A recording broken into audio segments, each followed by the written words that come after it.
Ian, good to see you. Good to talk to you. How you been? What's going on, guys? How are you? What's up, Ian? We're doing okay. Hanging in there. Hey, Moose, how was the Knicks game last night? I heard you were there. It sounded like the ending was unbelievable.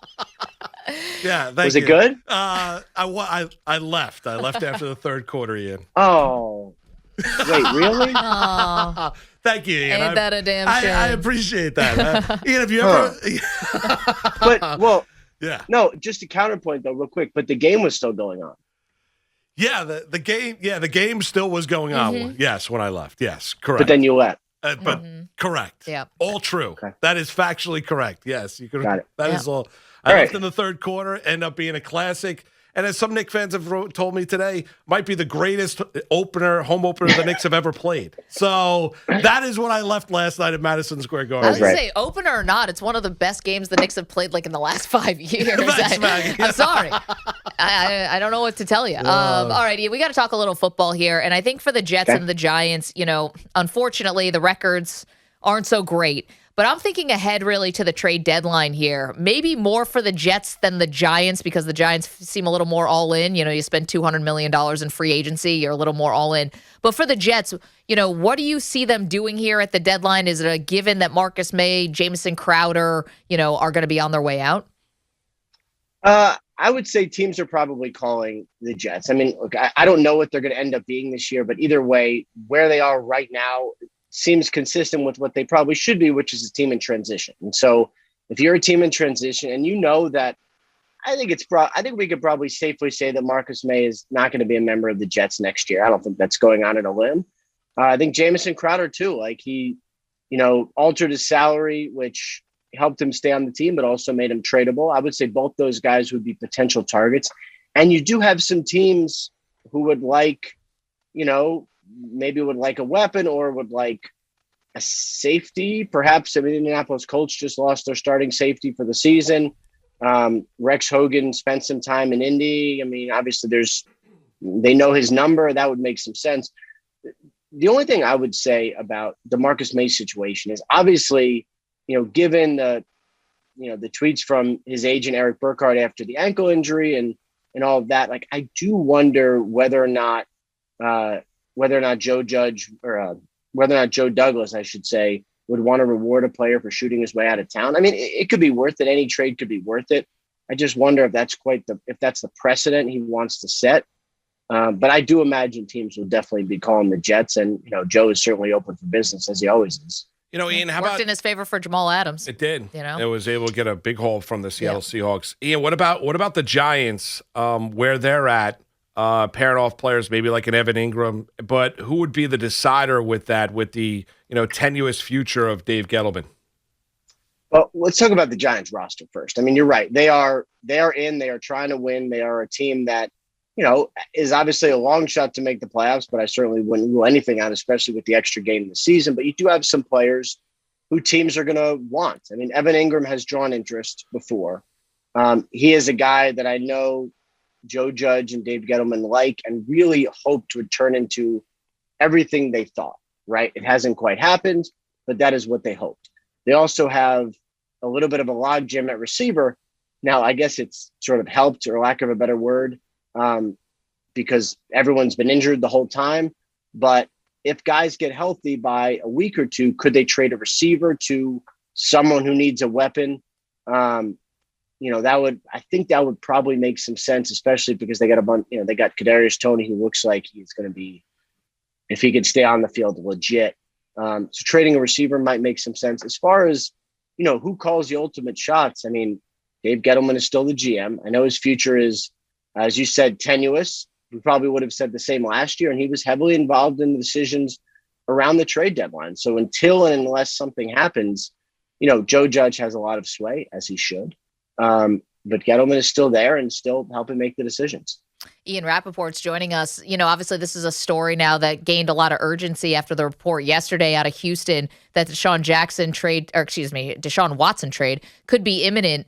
And, Ian, he's still facing, the 22 civil suits. You have, 10 complaints, criminal complaints that have been made to the Houston PD. They're all sifting through this. The NFL is doing their own investigation and still talking to these women who have accused Deshaun Watson of serious misconduct. What has changed here? And even if he gets traded, do you think that Roger Goodell would put him on the commissioner's exempt list right away? Well, a couple of things here. First of all, Watson has, of course, maintained his innocence throughout. And, there are teams still interested in him. There are teams still interested in trading for him. And as far as the urgency is really because the trade deadline is coming, and some of the teams that have been mentioned, Miami Dolphins are one, obviously not alone, but they are certainly one of them that came in the news yesterday, I believe it was, although it seems like 65 days ago. They are struggling. And look, if you're a team like the Miami Dolphins and you have the ability to get a top 5 in the NFL quarterback who is in his prime, I know there are some other things off the field. Those are serious, obviously. But if you're a team that would be interested in trading them, you have to feel comfortable with the person and you have to feel comfortable with the situation. And, why would you, speaking on the field, why would you not want to trade for Deshaun Watson? That said, I do not get the sense that anything is imminent right now, as of this very second. I have had it on my whiteboard as possible things to monitor for like 9 months. So it would make my life a little easier if he was traded. That would be great. I just don't sense anything imminent right now.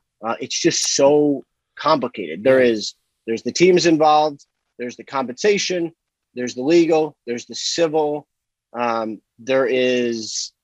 He has a no trade clause. So Watson essentially controls his future and where he goes. This might be the most, the compensation would be humongous. So it might be the most complicated trade in NFL history. So for it to be imminent, a million things would have to line up. And for any team that's trying to acquire Watson, how much protection are they looking to get for everything that's going on with Watson away from the field? I think if you're a team that, is potentially trading for him, again, you have to feel really comfortable with the person that you were trading for. And again, there are definitely teams still interested. As far as the protections, you could do that theoretically. I'm not sure that's going to end up happening, but you could do it. I mean, there are times when, you trade for a draft pick and like the, Eagles, Colts, it's a 1 if he plays this many snaps. It's a 2 if he plays that many snaps. There's not a lot of precedent involving off the field situations. I guess, theoretically that could happen. Although if you're the Texans, you would probably not want that to happen. And you mentioned the commissioner's exempt list. I want to get to that too. What it says in, basically NFL, NFLPA bylaws, the CBA, is the commissioner's exempt list is for players accused of a violent crime. The NFL has made no moves to put Deshaun Watson on the commissioner's exempt list. I haven't heard anything is coming either. So I'm not sure, like, if he gets traded, I don't think it's going to get traded and then he immediately goes in the commissioner's exempt list. I would not expect that. Ian, what about Tua? Because would he, from what you've heard, would he be a part of the package going back to Houston? You heard a lot of rumors, a lot of internet rumors yesterday about maybe Denver, maybe Washington, where Tua could be a landing spot. If you look at it being a 3-team, if he doesn't end up in Houston, what teams would be interested in Tua from Miami? I was reading the internet yesterday. It was something. There was a lot of retweets.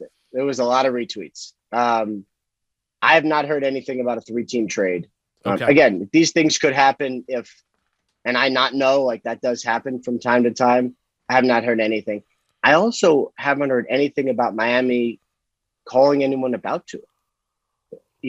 Obviously there is some interest in Deshaun Watson. Why would there not be? But they don't know if they're going to trade for him. So if that's the case, you still need a quarterback. Tua also has value. Does he have value in the next 2 weeks? I don't know. But does he have value in the offseason? Probably. So, if they do trade for Deshaun Watson, I think trading Tua would make sense. I'm just not sure what happened immediately. Ian, last one for me, it's about Baker Mayfield. So he's not going to be playing tonight, the Thursday night game. Browns are hosting the Broncos. But I've been seeing a lot of places that Case Keenum stepping in, and if Keenum looks good, this could be some kind of referendum on Baker. Is this all this just sort of smoke and mirrors? Are they working towards a long-term extension with him, or is he really in danger of not being a Brown? They're not working toward a long-term extension. That's not happening. But I do get the sense that both sides would like to work something out after the season. I saw some of that stuff. And with all due respect to the people who are saying that, I don't get it. Baker may not be Lamar Jackson. Not a lot of people are Lamar Jackson. There's a lot of room for quarterbacks who, even if he's not the number 2 quarterback in the NFL or whatever, is he 8 or 9 or 10? Probably. It's hard to find a quarterback. And if you don't have one, I speak to the fan bases of, 2 teams that do not have one and have been searching for some time. It really sucks. Mm-hmm. It sucks to not have a quarterback. So to me, Baker Mayfield is very much in the future of the Cleveland Browns. I would be surprised if Case Keenum's start means anything today. And I also think, and I know this is crazy because he's got a torn labrum, but I think Baker probably plays next week. And we'll see if he's able to finish the season, but I do think he ends up playing next week. Ian, just one more from me, and that dealing with Whitney Merciless, who was let go, a kind of mutual decision, was owed some guaranteed money, been a long-time linebacker. I know they moved him to defensive end this year, but a really productive player out of Illinois for 10 years for Houston. He lands with the Packers. How robust was the market? Heard about Kansas City. How robust was the market for Merciless as he hit the open market? I think Kansas City and Pittsburgh, if I remember, were the teams. It was a good market, but he's going to make the minimum. Right. Nobody has any money and nobody wants to spend any money. Merciless has some sacks. If you are someone who believes in sacks, you think that he's very productive. If you're someone who believes in pressures and being disruptive, you would have some questions. Gotcha. He was sort of a disputed player in the community because some people just didn't think he was very good and some people think he can really be productive. So, I think he'll help the Packers probably, but if not, it's really just a flyer, look at someone and they can just cut him and kind of move on. Ian, always appreciate it. Enjoy Thursday Night Football tonight. We'll talk to you next week. Ian Rapoport, NFL Network, someone who has never left a game early. Thanks. That is a fact. Appreciate it, Ian. Thanks, guys. Knew you're on the right Ian. side. See you.